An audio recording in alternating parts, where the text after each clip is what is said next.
Hola, soy Julio Lorente, artista visual, escritor y divulgador, y hoy te quiero comentar sobre un pasaje histórico que ha sido dado en llamar como el error de agosto. Es un pasaje ocurrido en ese caluroso agosto de 1933 durante una huelga general que finalmente derrocó al gobierno de Gerardo Machado. Este pasaje histórico tiene que ver con el Partido Comunista de Cuba, o en aquel entonces el PSP, Partido Socialista Popular, y demuestra su falta de carácter, demuestra su inconsistencia histórica y demuestra a su vez que el comunismo como ideología no piensa tanto en los pobres ni en el proletario como se pretende, sino que siempre está interesado en hacerse con el poder.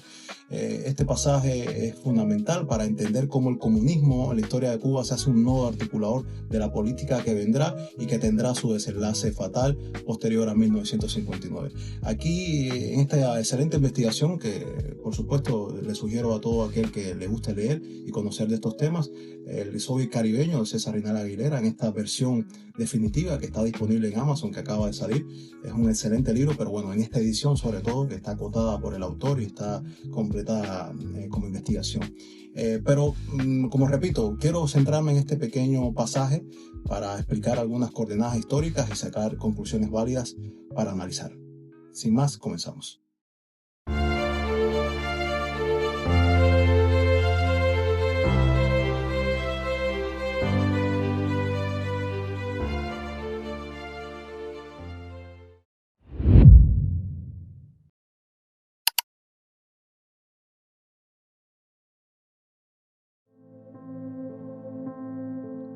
Una rápida ojeada al primer periodo de la República de Cuba hasta el año 1933 nos permite observar un síntoma recurrente, el mesianismo político, es decir, la figura del hombre fuerte e indispensable. Desde el primer gobierno republicano liderado por el honesto Tomás Estrada Palma, que intentó reelegirse mediante la creación de un gabinete de combate, hasta Gerardo Machado como cierre simbólico de esos gobiernos dados en llamar de generales y doctores, queda expuesto un rasgo de la cultura política cubana, la intransigencia.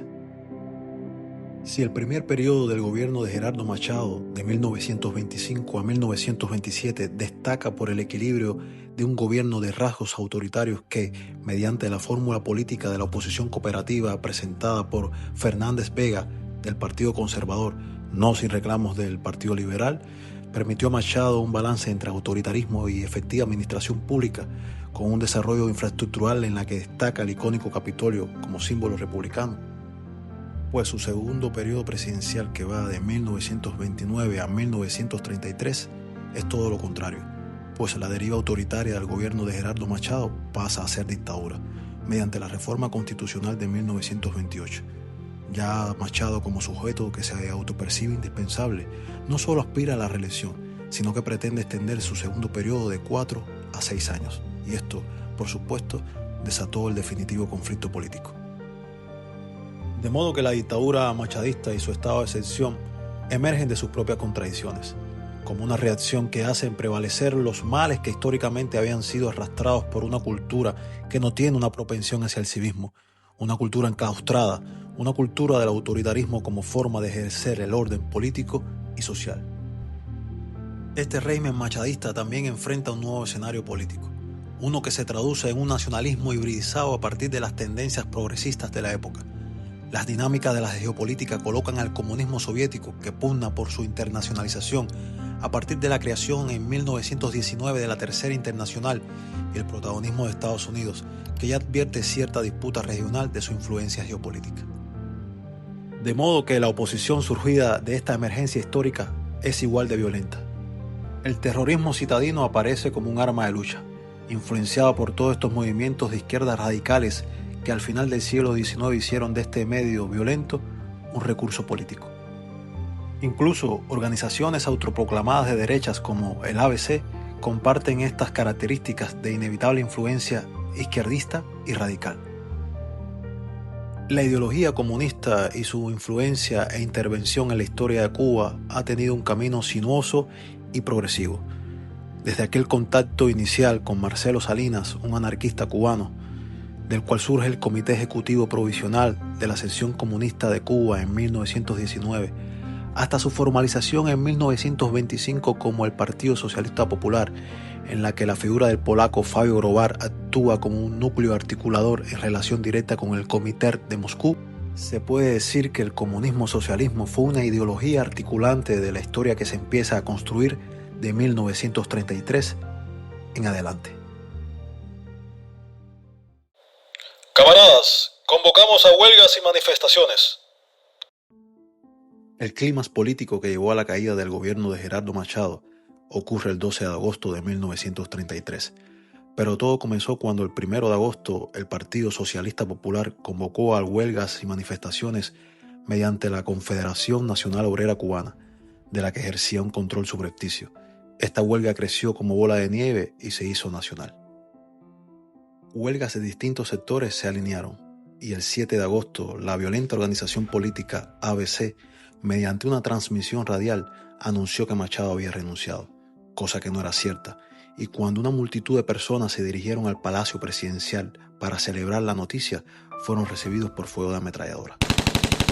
Ante tal demostración de fuerza, el Partido Socialista Popular desistió y buscó la vía de la negociación con Machado.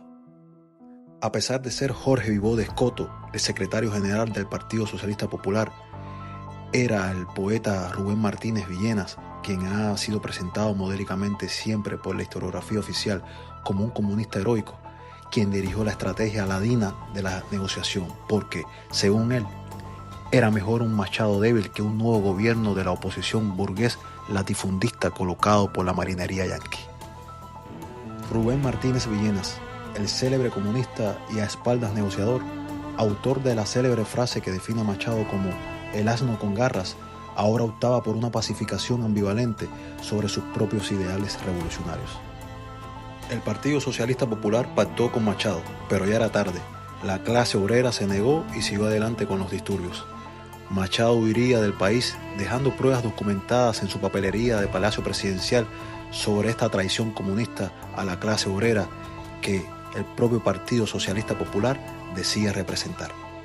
Rubén Martínez Villenas culpó a Jorge Vivó de Escoto, quien fue expulsado del secretariado del Partido Socialista Popular, mientras Villena lavaba sus manos como Poncio Pilatos, antes de que la tuberculosis lo desapareciera del mapa histórico en 1934. Este episodio histórico que demuestra la naturaleza ambivalente y manipuladora del Partido Socialista Popular cubano pasó a ser llamado en la historia como el error de agosto, error que perseguiría por siempre la historia del comunismo cubano, ya que logró removerle la máscara para demostrar que era básicamente el Partido Socialista Popular un satélite del comunismo soviético. El Partido Socialista Popular fue el medio ideológico institucional que desvirtuó la historia republicana a partir de 1933. Fue el caballo de Troya político para minar el liderazgo orgánico de figuras como Julio Antonio Mella o Antonio Guiteras Holmes, que, compartiendo la ideología comunista, tenían una comprensión de los problemas de Cuba que no pasaba por la obediencia a Moscú.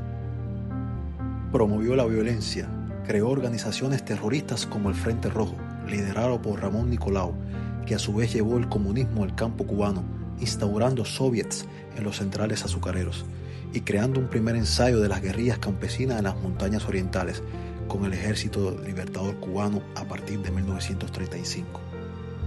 El comunismo precipitó Cuba al desastre histórico por su visión trastornada de la realidad, al someterla a una ideología importada sin otro interés que hacerse con el poder a toda costa. La traición comunista fue la traición de Cuba a su propia historia.